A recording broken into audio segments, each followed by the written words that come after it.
Hello, everybody, and welcome to episode number 42 of the Finger Lakes Golfer Podcast on FingerLakes1.tv and YouTube, recorded live on Monday evening, September 28th, 2015. I'm your host, Jim Sinacropi, joined alongside by the Bobcat, Bob LaPrade, and Rhett Taccone, and we'll be with you for the next hour here in our season finale episode. Been a nice long season of golf, and the golf season's not over yet. You know, the fall golf is sometimes, some say, the best golf of all. Mm-hmm. And so there's plenty of golf left, but for the podcast, that's the season. But we got a great show tonight. We're going to recap the PGA Tour season as Jordan Spieth leaves no question as to who will be the player of the year with his dominating performance with the flat stick at the Tour Championship. We'll take a look at NXT18 Golf Belts. And Bob and I played in a two-man scramble at Geneva Country Club yesterday. We'll tell you how it went, as well as a two-man scramble at Seneca Falls Country Club the day before. So, big weekend of two-man scrambles. And we'll look back at some of the products and topics we discussed this summer. So, for the last time of the season, fellas, welcome back into the studio. Rhett and Bob. Howdy. How you guys doing tonight? Good. Good. How are you?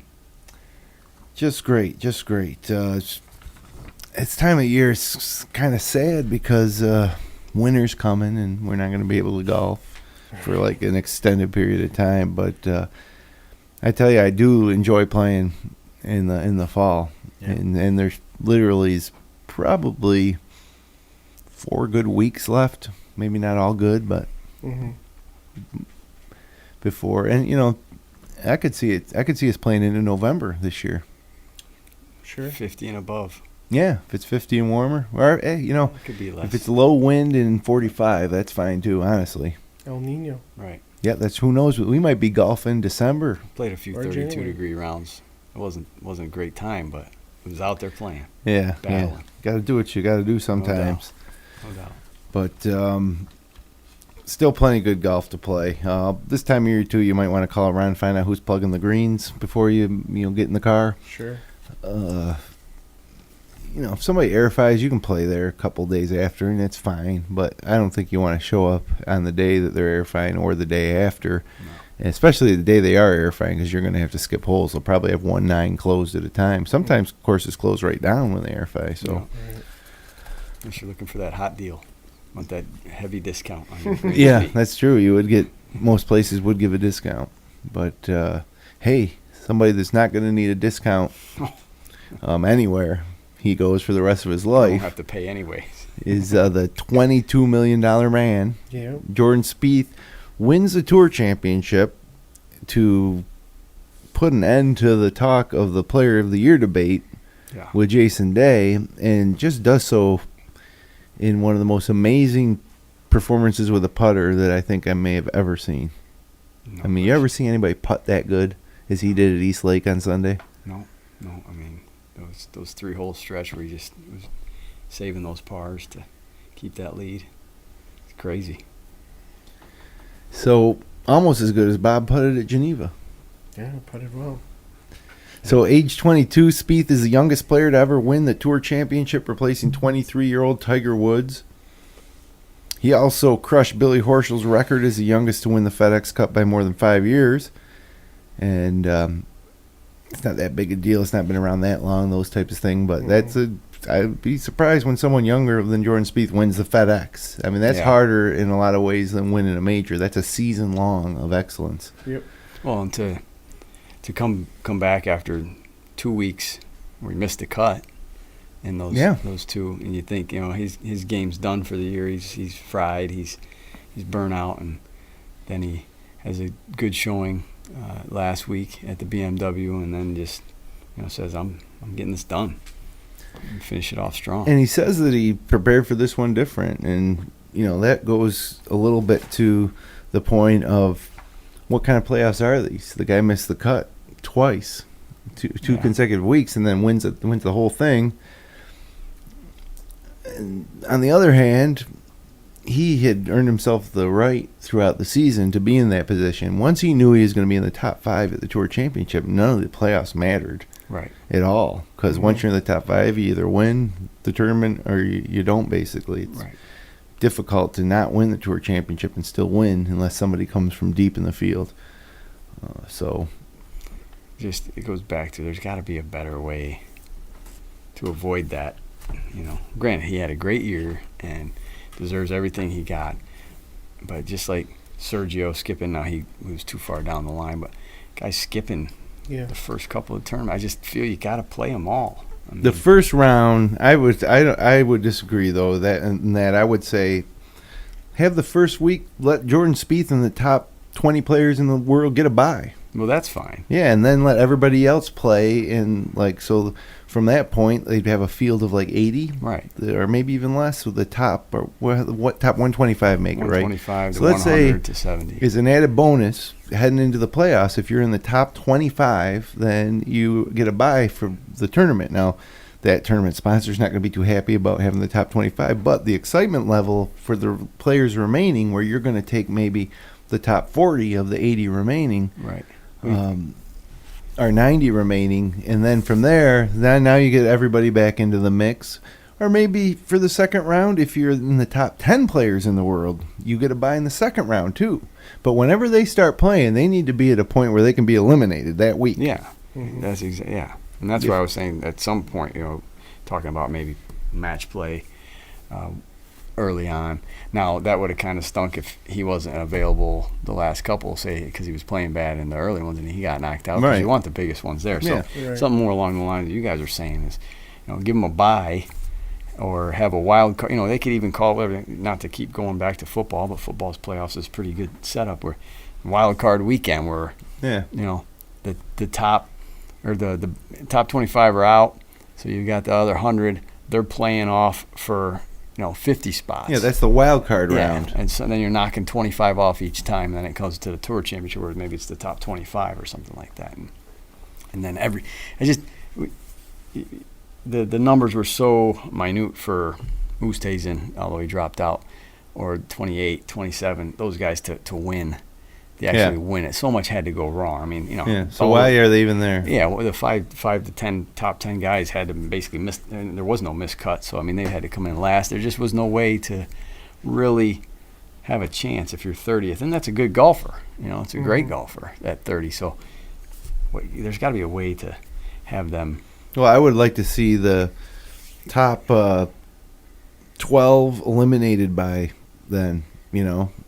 So there's only, when you go into East Lake or the final event, wherever it is, that it's pared down to 12 guys, or maybe even less. Pared down, a real nice number might be 8. That's 3 matches.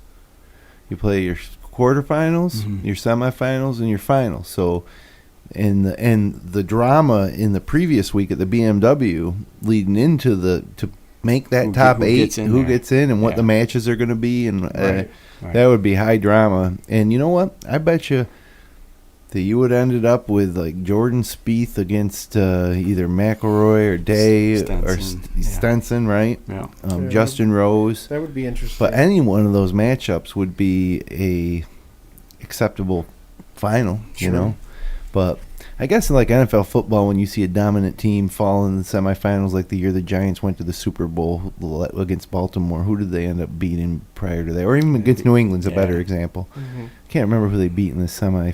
In the conference championship. I think they beat the Cowboys in the wild card. They played the Giants or the Packers in that real cold game. Yep, they beat Green Bay. I don't know if that was a championship game or that was I think the championship game. They beat Green Bay. The Giants were a wild card. Yeah, they went through. And the Packers were the favorite, but when that was over, nobody said the Giants aren't the champions. Right. So when an NFL fan watches the playoffs, they accept, who wins the games, even if it's not the best team. Right. I don't know if the golf public would accept it if it went to that match play format or something similar. And the final match was Henrik Stenson against, who's the 11th player in the world, Ricky Fowler, let's say.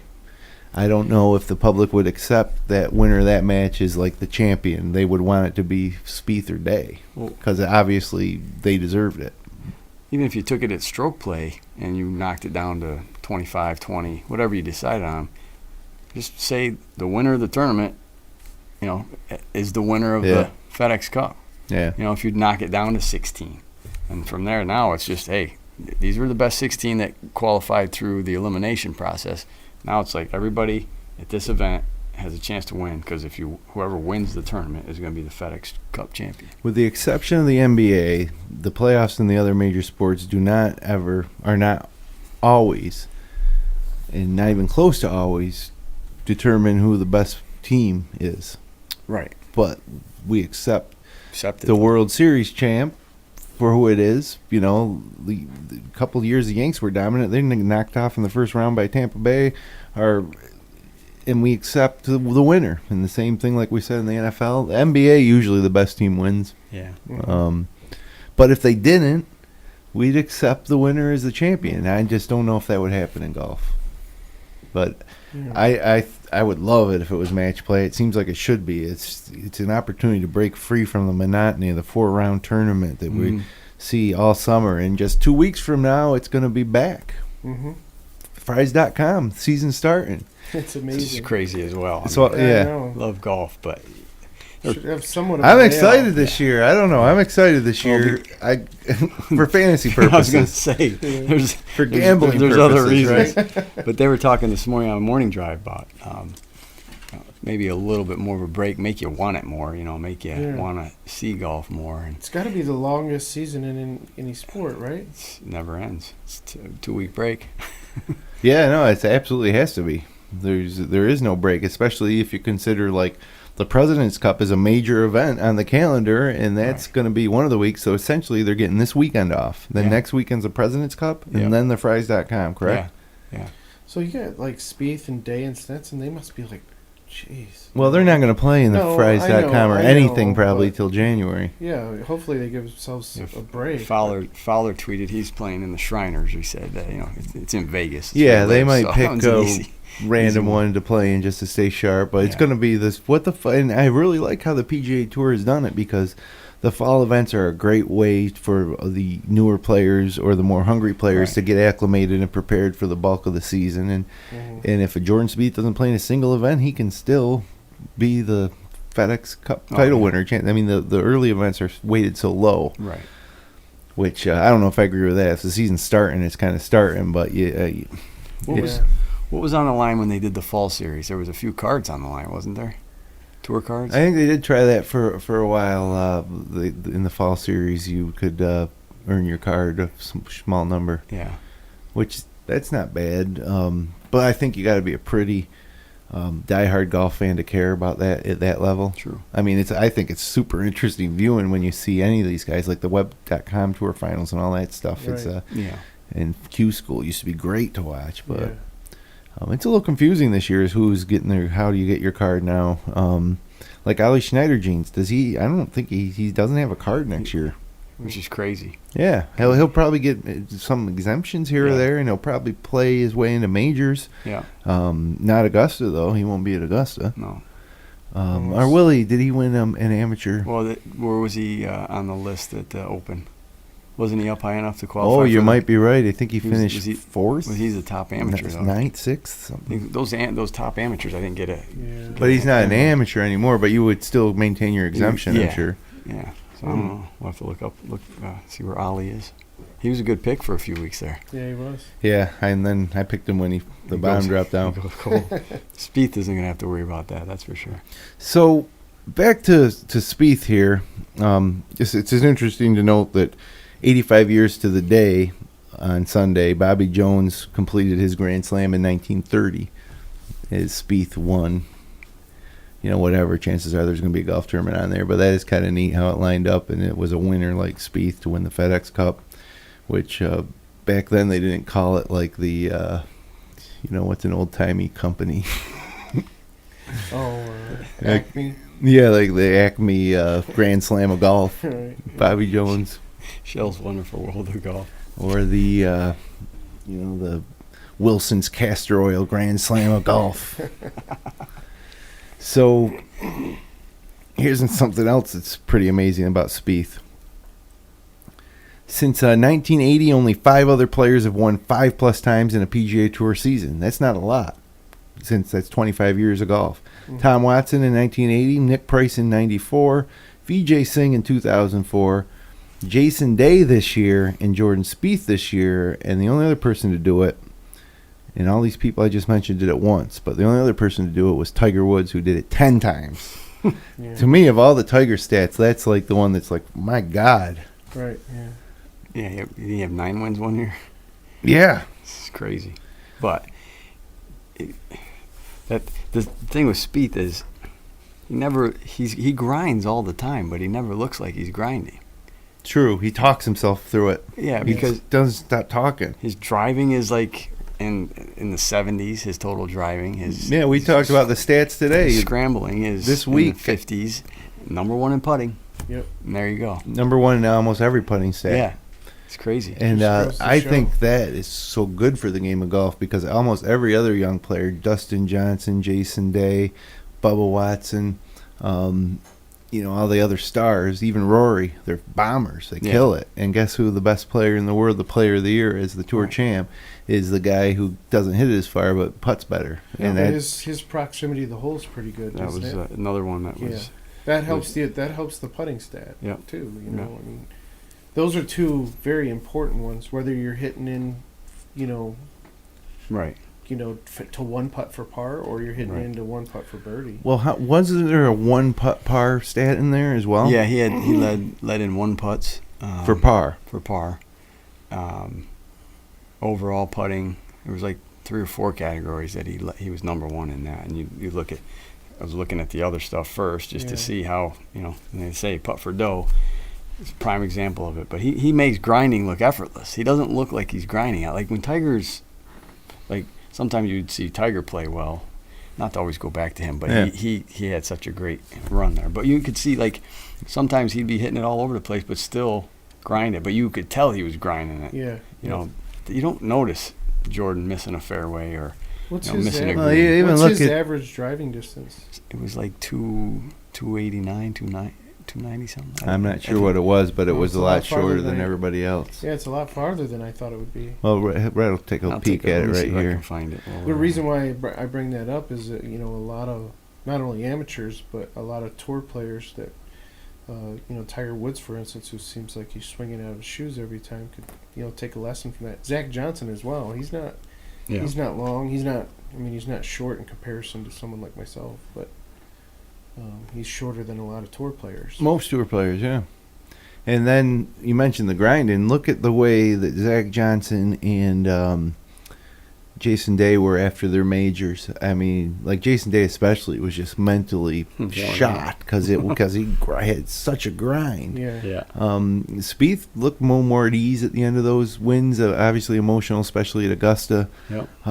But for the most part, just seemed to be like really happy that he won. Where Jason Day was like emotional, like very emotional, and Yes. looked tired. And same thing with Zach Johnson over in Europe for the Open. It just looked like it was really hard to get to where they got, and it's just time to relax a little bit.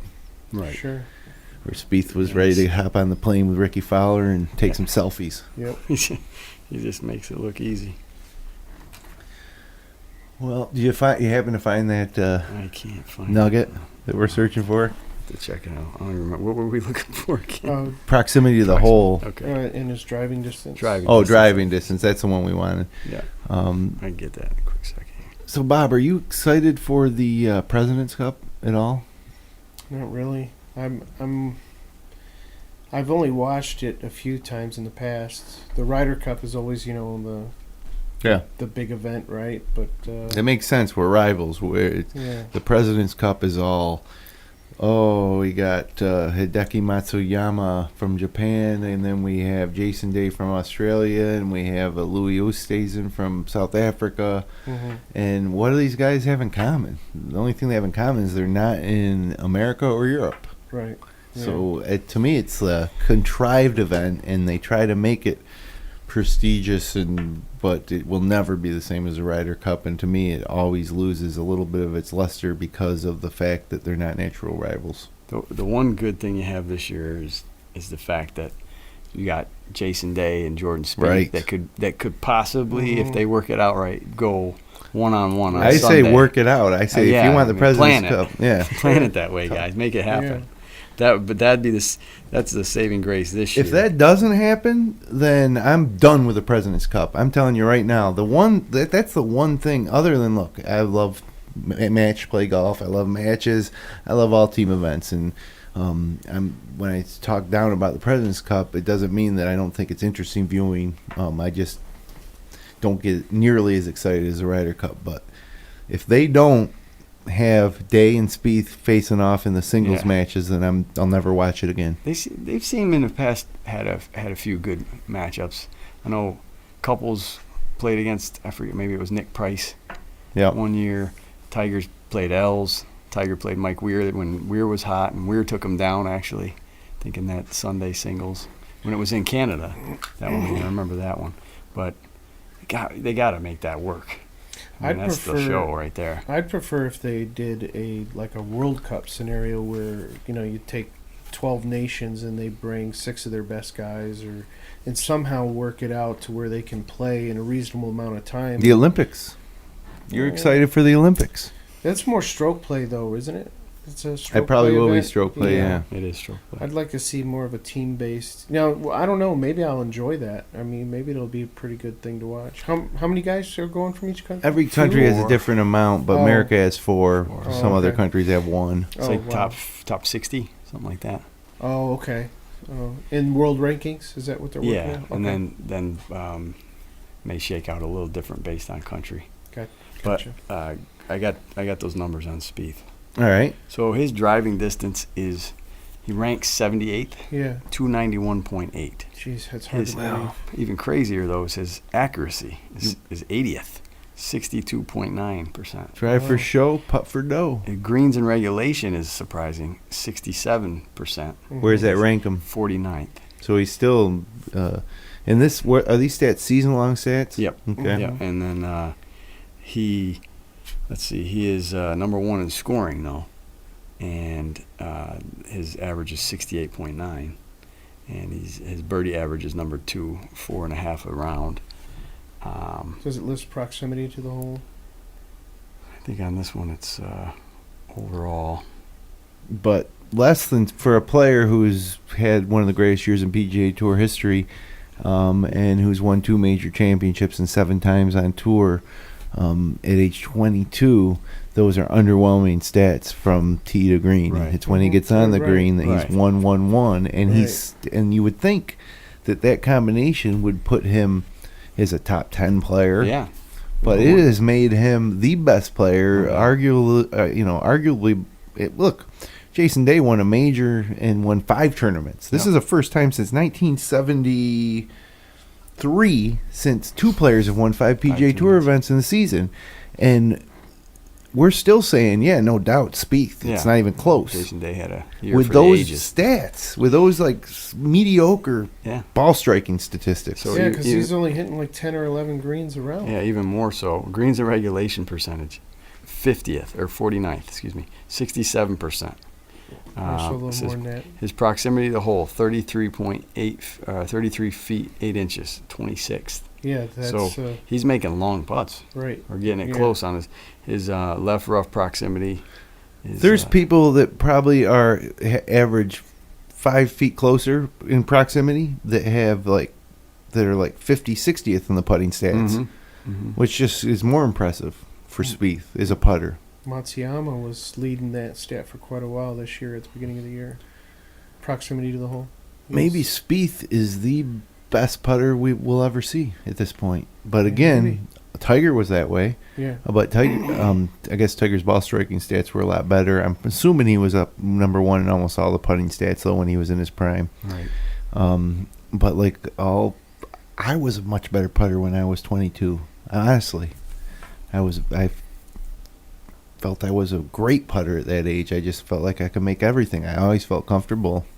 And now, as I'm older, at 43, I putting struggle. I'm trying to always work something out to make sure I'm aligned right and feel comfortable, and always changing. And it was never like that when I was younger. Mm-hmm.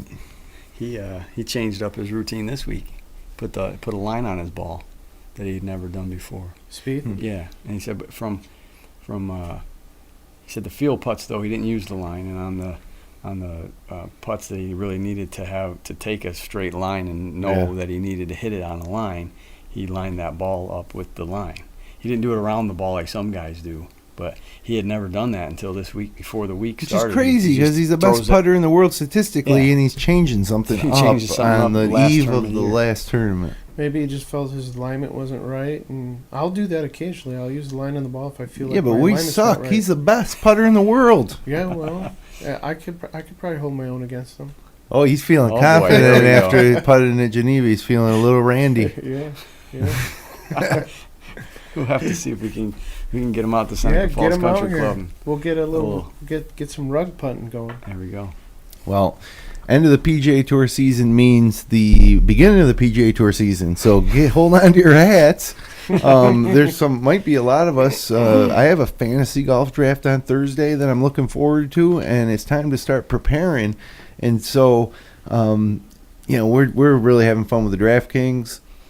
That starts up in a couple more weeks, and it should be a lot more fun. Than I did not enjoy the DraftKings during the FedEx playoffs because it was just such a smaller field. It was less fun picking your team, I guess. It was tougher too. It was harder. Yeah. You couldn't I always like to find a couple of the guys at the bottom of the entries for real dirt cheap that I'm like, I don't know why this guy's this cheap. He's made 50% of his cuts and he played good on this course. I'm going to choose him, and then that allows you to load up. Not in the playoffs. Right. No. But and then you get guys the WD on you that Yeah, Westhazen killed me this week. Never pick him again. If somebody WDs on me, I'll never pick him again. I don't care. You never pick Jim Furyk again if he? I didn't have him. I did, but I'd pick him again. I did too. Right on the same week you did. Yeah. If he was healthy, I think I'd pick him again. So, who do you guys think, if you had a fantasy draft this week, who would be your top 5 or 6 picks? Like, if you had the 6th pick or the 1st pick or the 2nd, or if you were making a list of your top 6 guys, let's say, for next year, who do you go with? Who's number 1? Is Spieth? Like in a salary draft, or? Nope, this is a straight up fantasy draft where you're just picking. Wow. Well, you only get. You'll pick first, the next guy picks second. So that person can't. So it's not like you can pick a team and somebody else could have just some like of the fantasy same football. Guys. Okay. But it's golfers. Okay.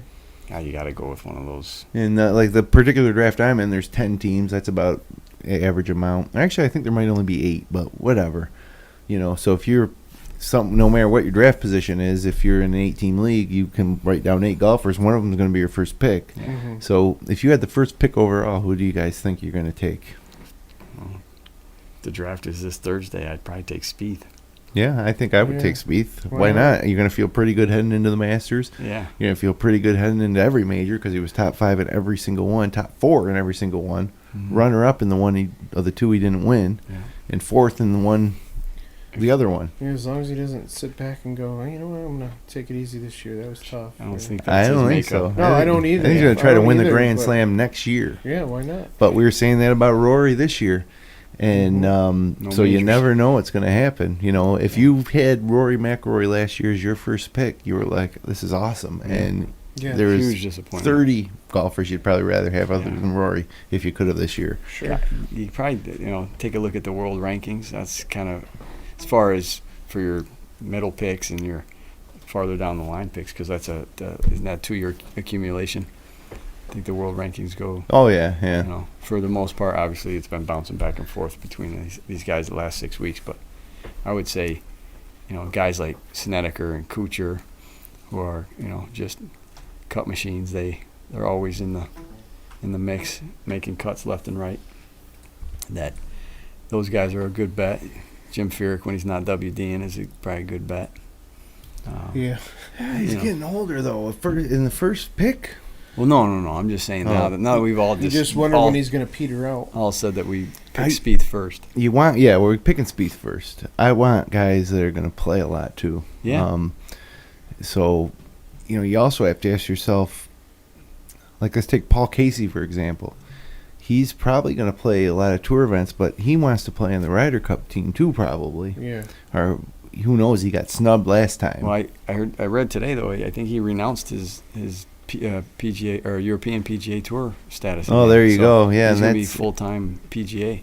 So he's probably not, unless he's somehow a captain's pick. Right. But even then, if he's not a member of the tour, I don't think he can like be. Rory still is a member of the European Tour. Boy, the European Tour has trouble because the PGA Tour is where it's at. That's what they're saying. So if you're not going to keep Rory McIlroy or Paul Casey, right, what kind of tour do you have? You have a glorified Asian tour or a Web.com tour. Yeah, 10 years ago you had Lee Westwood, Montgomery, and Clark, and all those guys playing full time on the Euro Tour, and then picking 5 to 8 on the PGA Tour. But once the FedEx Cup came in, I think that changed everything. Yeah, a lot of money. Mm-hmm.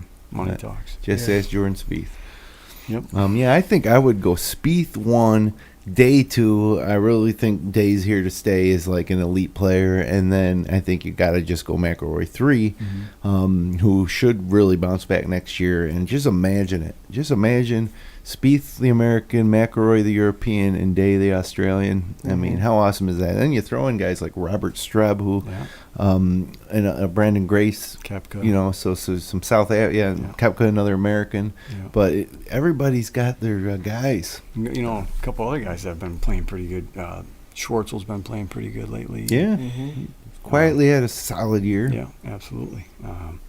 Hunter Mahan's always he's a machine. He's always going to be strong. I'm looking at guys that are coming up from the web.com because guys like Justin Thomas and we already just mentioned the guy. Ollie. Well, it's not Schneider Jeans. Just drawing a blank. Oh, Koepka. Oh, yeah. These guys that graduated from a year-long grind at the top of the web.com tour to earn their card, they're going to play every week, and they know how to win. It's not that much easier to win on the web.com tour as it is on the PGA Tour. I mean, they're... Yeah. And they also, they don't want to lose that card.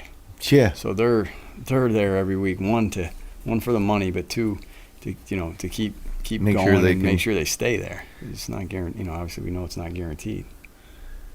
Yeah. Which did anybody take a look at when Tiger's tour card runs out? I don't think it ever runs out, does it? Oh yeah, I think he got enough. No, I think he reached a level. I think he's automatic. We had that. Doug said that. Yeah. He's automatic for the rest of his life because the number of wins are 20 wins. Is it maybe something like that? I think it's 20. Really? 20 wins. I think you're exempt. Really? Yeah, I think because like Davis Love is. I think he's now. Wasn't that his 20th win, or is he over 20 wins? But I think Doug had said that on a show before when we were talking about that Tiger's exempt. For life, just like Arnie or Jack or any of those guys on the PGA Tour. Yeah. So for fantasy golf, I think I'm looking at some loading up with the top players, obviously, and then instead of going with maybe a JB Holmes, I might go with some of these young guys coming up. We're going to play a heavy schedule. Yeah. Don't forget Ricky Fowler. Piercy. Yeah. Well, Fowler I think would be 5th. I might. He might be ready to blow up next year. Everybody's saying he's 4th. Maybe he'd be 4th. Maybe next year is Ricky Fowler's year. He's always there. Be great to see him win a major. It really would. Well, it just would add to this fantastic field of world-class golfers that we now get to enjoy play against each other, which we haven't had in a while. Golf's really come out of the Tiger era better than ever, I think. Yeah. And it's a lot of his cousin Tiger. Guys all say that they grew up wanting to see how good Tiger was, and that's how good they thought they had to be. Right. It's crazy though how little we've talked about Phil Mickelson. He's pretty much done. Like in that draft tomorrow, I'm not going to be the guy picking Phil Mickelson. Somebody will, but it won't be me. It's just amazing though. Tiger's every little thing about Tiger is documented. Phil's kind of going along under the radar, but he had a terrible year by his standards. Sure. Yeah, and what's to make us think that a guy like Mickelson or Furyk or any of these guys is going to be better next year than they were this year at their age? Well, Phil might be just riding it. Phil's 45, I think, so he's just riding it out for. Is Furyk? How old is Furyk? He's older than Phil, isn't he? Yeah, I think so. I mean, they're all getting up there to that where you kind of wait for the senior tour to roll around, then you dominate for 2-3 years. Yeah. Imagine when Phil gets to the senior tour, he's just going to. I mean, is he going to go out and play? How much? Yeah, that's the other thing. How much will he even care to play? It's like, the championship, I'm sure, is hoping that he'll get out there. But I imagine that a guy like Phil Mickelson will enjoy playing in the U.S. Senior Open and some major championships like that. But I can't see Phil Mickelson not trying to win real majors at age 50 still. Yeah. He doesn't seem that old. No. That 50 is too young for the senior tour nowadays, I think. I think it should be 55. I don't know. It's tough now. Look at all the guys we're talking about, though. They're all under 30. And you're also eliminating spots for some younger guys if you do raise the age. But you're not even talking about guys like Adam Scott, who won a major last year. It would probably liquidate the senior tour, ago. too. It would, there'd probably be guys that got up at that age and they're done playing for. Yeah, because you figure most guys right around 55 is when they stop being. Although Tom Watson pulls a second yesterday. And who was it? Who won that yesterday? The Champions Tour. Oh, I don't know. Oh man, I didn't see. Was it Dickie Pride? No, I think. Oh no, Dickie Pride. Romero, I think, wasn't it? Oh, was it? Yeah. He beat Tom Watson. And Tom Watson's 64? Yeah. He came in second. It's crazy. Oh. Yeah. Then put 4 rounds together. And then you got a couple guys on the web.com tour that earned their way back. One of them's Dickie Pride, another one's Steve Marino. Yep. I mean, golf's crazy like that, These guys were there on the highest level, and then they drop back down and compete in relative obscurity and earn their way back and probably appreciate it a lot more. So I don't know. Do I want to take a guy like Steve Marino and Dickie Pride in the draft? Would you? Maybe. Probably not with all the other young talent that's out there. But so there's 8 guys and there's 8 rounds, or? Maybe 10 rounds. I'm not sure. I haven't really looked at it. You got to have quite a few guys because you got to have a deep bench in case some people aren't playing. Well, I don't think this works like that. Every league's different, but I don't think this. I think you just pick your guys and that's it. If they play get, or they you let it run. You just let it run. Yeah, no, you don't start. Yeah, so you need to pick guys that are going to play a lot because if you don't, you got one less guy in the field. Right. I did about a dozen years ago. I did one and rode Sean McKeel all the way to the title. Oh, nice. It was 11. Was it 04 that he won the PGA? Oh no, it wasn't this. It was the previous time. It was at Oak Hill. That had to be because it was there in 2013 last. But he made every cut, played all the time. He was one of those guys that came up off of whatever was the Nike Tour then or what, came up and just was consistent. And I got to tell a story about Sean McKeel. When I was spectating at Oak Hill on Friday, I was there Friday with one of my uncles. I went every day except for Sunday. I watched Sunday at home on TV, which I think is a fun way to do it. You go there for 3 days, you really soak it all, and then you go and watch the television coverage. It's nothing like watching television coverage of any other golf tournament. Yeah. You get to kind of get perspective. But anyways, I'm sitting there Friday, and it's the end of the day, and we're thinking of going home. But as we're walking in off the course, we stop on the 10th green, and Sean McKeel's group's making the turn, and he was 1 or 2 under on the sign the people were carrying, and watched him putt out. And I said to my uncle, this is crazy. We were literally the only 2 people on that green watching him. There's still big crowds everywhere. Mm-hmm. But it was like McKeel and 2 other no-name guys. And so we watch him putt out, and I said to my uncle Vince, this is crazy. I said, this guy could win this thing. He's 2 under right now. He's like one of probably 4 or 5 players that were under par at that point. This guy could be your champion, and nobody even knows him or cares or is even watching him. So then we followed him over to the second hole, and he tees off, and he's walking by. Me and my uncle both go, come on, Sean, go get him, Sean. And he gives us a thumbs up, looks at us, gives us a thumbs up, and walks out. And I say to my uncle Vince, you want to follow him for the rest of the round? I'm like, no, let's go home. But he ended up winning. So on Sunday when we were watching it, so he was my uncle Vince, my uncle's favorite golfer for like a year until he realized he wasn't ever going to be worth rooting for anymore because the only time you're going to see him is at the PGA Championship. Mm-hmm. Yep. But I thought that was cool, and Sean McKeel probably was like, yeah, you're right, I'm going to go get him. I am 2 under par. Nobody cares. Where's everybody? It's like playing on Twilight League out here. Yeah. Well, a lot more people were watching him when he hit that 4-iron on 18 in the last hole, or whatever iron it was. Nice place to play Twilight League. Yeah. So, hey, we are getting on here in time here in our season finale episode. We got a few more things to get to, like Bobby's pick of the week.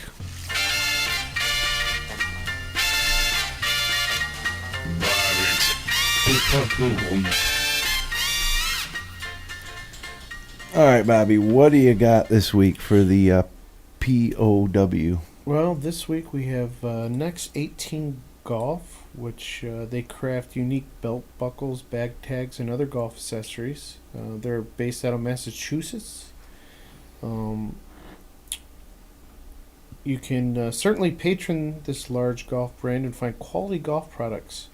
However, if you're looking for something different or one of a kind, you prefer to be unique, NXT18 Golf is for you because they do custom items. Everything they made is made once by one person and not like an assembly line of machines. All hand milled. Yeah, so even though they might make 500 of a certain buckle, every one is made individually by a person. Yeah. Right, which is nice. Yeah, that is pretty cool. And the way the thing that I really like about it, and they sent us some stuff here that I can pull up. They gave us the custom Finger Lakes One Golf Podcast buckles, some ball markers, and a bag tag. Wait, that's custom, huh? Yeah. Yeah, look at that. Yeah, those are all made just for us. So it's great. It's great too. The buckle, is the one buckle, but you can change out the belts. There's right. all kinds of different. They snap out. And I could show you guys here kind of what we're talking about here. So let's look at these classic belts here. There's these different belts for about $10 each that you use with the. So you can literally buy yourself, 6-8 different colors. Yeah, and customize it. And what's better, what's even better is some of these you can, if I can find, some of these things are patterned, like these. Cool. So you can really add a little bit of flair to your outfit. You know what I mean? Yeah. Camo. And so it's a nice concept. And then, like you say, the money piece, the belts, which are here we go, are pretty sweet looking. And tons of different looks for the buckle. And the other thing is, you talk about handmade. Each one, it's $45 for the buckle. Yeah. You can't get a belt for $45 these days. No. Right. So you get this nice buckle, and you factor in all the different combinations you can do on the belt, and you can have all your golf belt needs met for under $100 for every outfit, and it's a more comfortable fit, I think, for a golfer too, to have that type of belt rather than a fatter leather. Yeah, around your waist. The nice thing is, with a normal belt buckle, you go through and kind of as a bump in the front. Well, this with it being, it kind of loads from the side, so right. There's not that extra. It's just a thin piece of metal, and there's no extra bulkiness to it. It's not huge like some of those crazy buckles that Camilla V. Jagus used to wear or whatever. Mm-hmm. But it's big enough to get the point across that you got a cool custom buckle, but not bulky. Yeah, I don't need any bulk on my profile. You know what I mean, right, Bob? Right. You know what I'm talking about. Clean lines. Well, what's nice is that the buckle's forever. Right. So that's right. As belts wear out, you just get a new belt and roll a new one in there. Yeah. All my belt buckles are attached to the belt, so when the belt wears out, you're done. What do you do? Buckle's gone. And made in Massachusetts, so I'm right up here in the Northeast. That's NXT18 Golf, and that's NXT18 Golf. NXT, the number 18 golf.com. You can order online. You can check out their full offering of buckles and bands, or what were they calling those things? Belts. Yeah, that makes sense. And that's NXT18 Golf. Appreciate them sending us their product to take a look at, and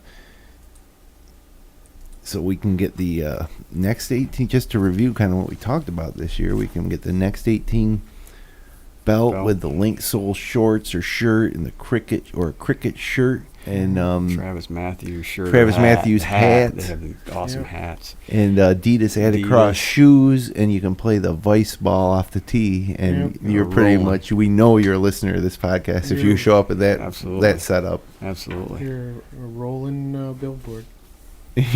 Well, not really, because all these stuff is kind of understated. Yeah, that's kind of opposite of the Nikes or the Under Armour stuff. Yeah, the stuff that we reviewed this year. And all of that stuff can be worn from the green to the clubhouse. Oh, sure. To the grocery restaurant, store or wherever. Yeah. Yeah, it crosses a lot of lines to work. Yep. Where you don't have to rush from work to the course. Right. You just you don't have to change. You got it right there. Well, we're going to have a little announcement coming up shortly here on the future of this podcast and when you can expect to see us again. So one thing that you can do is right now is subscribe on YouTube. You can subscribe on iTunes, Stitcher.com, or download the FingerLakes1.com app at the Android or Apple store. And be sure that we'll pop into your feeds next time we're back online talking golf, which won't be as long as you think. All these links, our latest episodes and complete archives are online at fingerlakes1.tv/golfpod. And we've got about 10 minutes left here. We played, Bob, in 2 scramble tournaments. We were partners in Seneca Falls for the 2-man. Mm-hmm. A tournament that was won with a score of 62 by Kevin Savage and... I can't remember the other guy's name. Jaros? Good amateur player. Yep. Kevin Savage, pro at Timber Banks, I think. They won in a playoff against Scott Harris and Jason Clark to win that 2-man. And then a 59 was shot at Geneva, which I was just blown away by because that course was set up tough. Do we have the winners' names? I don't. How about that? Yeah. Well, when you lose to another team by 10 shots over 18 holes, Lose interest. you just get in the car and go home. Yeah. Congratulations, whoever you are. Yeah. Yeah, 59. I had fun. I always enjoy that course. I enjoy their greens. They were fantastic. The greens were immaculate. Immaculate. They were fantastic. So fast. It was a beautiful day. Yep. And the course conditions were second to none, really. And the one thing I've always said about that course is just if it could have 9 more. Yeah. Right. Yeah. And spread it out a little bit. Yeah. But for best greens I've seen all year, maybe almost on par with Adunio. Would you say Adunio's greens are nicer than Geneva, or Geneva's nicer than Adunio? Or are we splitting hairs? We might be splitting hairs. I thought the speed was more my type there. I thought Adunio's were slower than these. Oh, really? Yeah. Oh, yeah. Even early on the round at Adunio? Yeah. I was shocked by the speed of Adunio. I kind of was expecting it at Geneva. I don't know. I can't remember. They were both, look, we're splitting hairs. They were both really world-class greens. I agree. Rolling nice. They have the hole there. You got to ring the bell. Oh, it's the second hole. They have a flag now that you would put up there because it's a blind second shot. And I like going there. It's a small track of land that they put that 9 holes into, and there's 4 or 5 holes that I just think are such great golf holes. And the very old style clubhouse. Yep. With a renovated interior and just an unbelievable view of Seneca Lake from the patio or inside the clubhouse, and it was great. There was a full field there for that event. It was a really nice day, and it was competitive, although we weren't in near the top. We had our side bet, so so that was something to play for, even though when we realized we were probably 8 shots out of the lead. But it was just a nice day. 72 degrees, breezy, little autumn in the air, and just a beautiful setting. Yep, I agree. Well, what do we got here? Oh, there is one more tournament I'd like to know about. It's on October 24th. It's a 3-man at Seneca Falls. Put that on your calendar. It might be one of the last tournaments you play, and you never know what that weather's going to be like October 24th, No, you don't. Low 50s and a little bit of sun would be just fantastic. But we play it every year at Seneca Falls. It's a good 3-man way to end the tournament. It'd be a great day. And speaking of ending things, it's time for the last Zen tip of the season. Zen tip of the week. And it's not even really an original Zen tip. I kind of mailed it in this week. But not really, because I want to make a point. Of all the Zen tips that I think I've given this year, we discussed on the podcast, my favorite one, and one that I said I was going to work on, and I've gotten a little better, but not really. I'm kind of disappointed in myself, is the Zen tip where we told you to fire your evil caddy, that voice in your head that belittles you every 2 seconds when you're every 2 seconds when you're after a bad shot, when you call yourself a name, and when you that voice in your head, your evil caddy. That's when you were keeping track on the card. I did that for a couple weeks, but I should have kept doing it because I still do. Jim, you idiot! Right. You were doing that like while you were in your hot streak, your best part of the summer when you were playing your best. I think you started doing that to get you going. Well, you know what I found? I tend to, in a round that really means something to me, like a club championship round, I tend to do it less because I'm more focused. I think I do it most when I'm out and I care about how I play, and maybe I'm focused too much on how I play, where when I'm in a tournament, I'm not so obsessed with how I'm playing as I am the next shot. But I find that I did it a lot yesterday in Geneva. I missed a green with a wedge from 80 yards, and I'm just like, I won't even say what my evil caddy told me. Yeah. Because it's not appropriate. It's not appropriate, and my feelings are still hurt. But yeah, that was my favorite tip. Something to think about over the winters. Don't be so hard on yourself. It's a difficult game. We played with a guy who plays at Robert Wesleyan yesterday. His name, I can't remember his last name. I can, but I can't pronounce it, so I'm not even going to try. But this kid was great. Like, so much better than I will ever be at this point in my life. And better than I ever was. And so you just, what's the point of getting so mad? I mean, and the thing is that kid will never play professionally on like the web.com too. He certainly won't make the P. He knows it himself. We were talking about it, about friends of his that have tried. There's one guy who won a mini tour event and then went on the web.com tour and didn't make a single cut all season. And this kid, the kid I played with, said was much better than he was. So don't be so hard on yourself, folks. There's a lot of good golfers out there. Yeah, no, there is, and people do not realize how much better the Jordan Spieth is than the scratch golfer at your country club. Well, just think how many people, with handicaps 10 to 12, you're shooting in the low 80s. That's really good for average golfer wise. It's a hard game. It's a hard game. If you're getting out there once or twice a week and you're at 8 handicap, you're doing pretty well. Yeah, pretty well. You're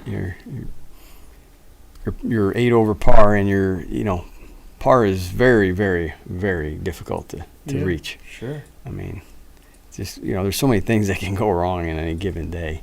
Yep. Everything has to go right. Right.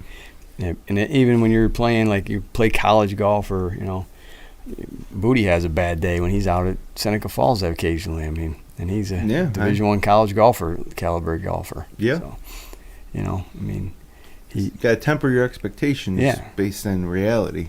And I think part of the problem is that when you have those rounds, like I shot a 70 this year, and recently in the club championship qualifier, I haven't come anywhere near that since. But during that round, I couldn't tell you what could be easier. Everything was just easy. If I got in trouble here, well, I'll just hit up there and make that putt. Right. I'll just hit the drive down here, another fairway. I'll hit another green. And while you're out there doing it, it just all seems so easy. And then you come back, a week or sometimes a day later, and you tee it up, and you can't come anywhere near where you were the day before. And so you start really getting hard on yourself. But like I said, I haven't been. I don't know how. I played well in my matches, but that's match play, so you don't keep score. But after that ended, the club championship ended, and I was just playing golf rounds again. My best round is a 78, and I hadn't shot 80 or higher but once in the 13 rounds leading into the club championship. And I've got 4, 5, 6 rounds all in the 80s, including the foreign courses that we've played, like a Dunio, compare 86s. It's just gone. I don't know. What was there is now gone. Yeah. I don't know how to get it back, and I don't know if I have it in me to get it back at this point in the season. It's fall. I just want to relax and have some fun. It'll come back in the spring. So fire your evil caddy, folks, is the one thing you can take away from a season long of podcasting. And speaking of a season long of podcasting, launching a new initiative at Finger Lakes One, a golf website called golfj.com, and it's a simple aggregation style, some content, some custom content, but if for any golf fan, not just locally here in the Finger Lakes, but anywhere, we think it's a great site to visit daily. And as a complement to the site, we are hoping to transition this podcast in a couple weeks around the fry.com to the golfj.com podcast, not focused on local golf because it's going to snow.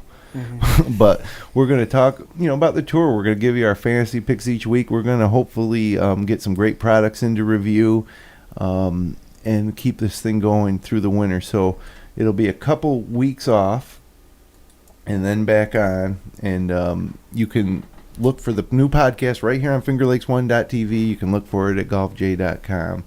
But it'll be a different look, different feel, and it should be a lot of fun. And like I said, I'm excited about the Fries.com and the start of a new PGA Tour season, because the way we're looking now with the state of golf, we're heading into just a phenomenal decade of amazing golf. Yep.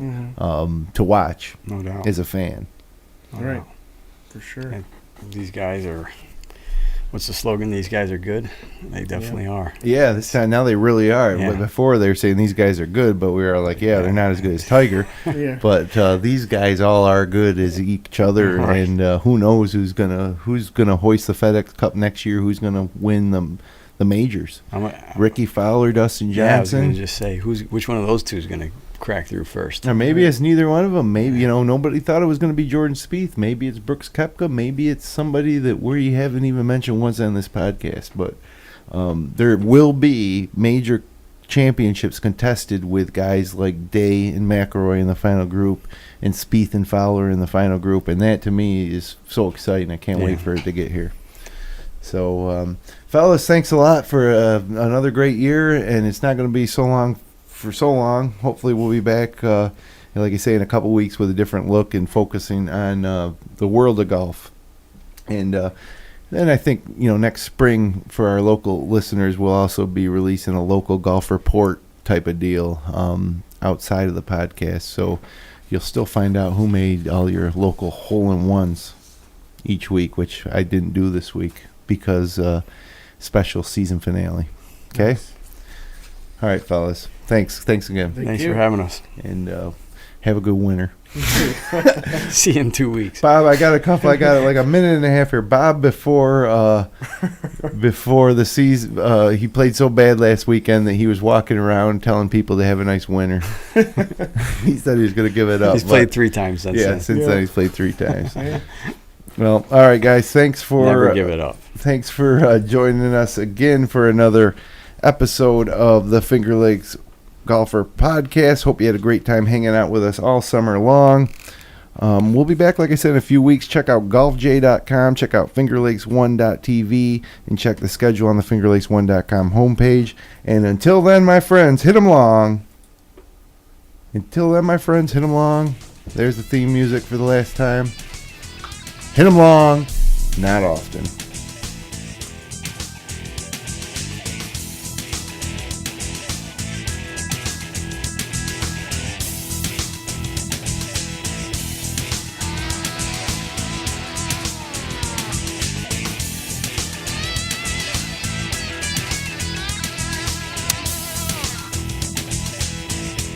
Support great local content like this by becoming a patron of FingerLakes1.com. Visit patreon.com/FL1. FingerLakes1.com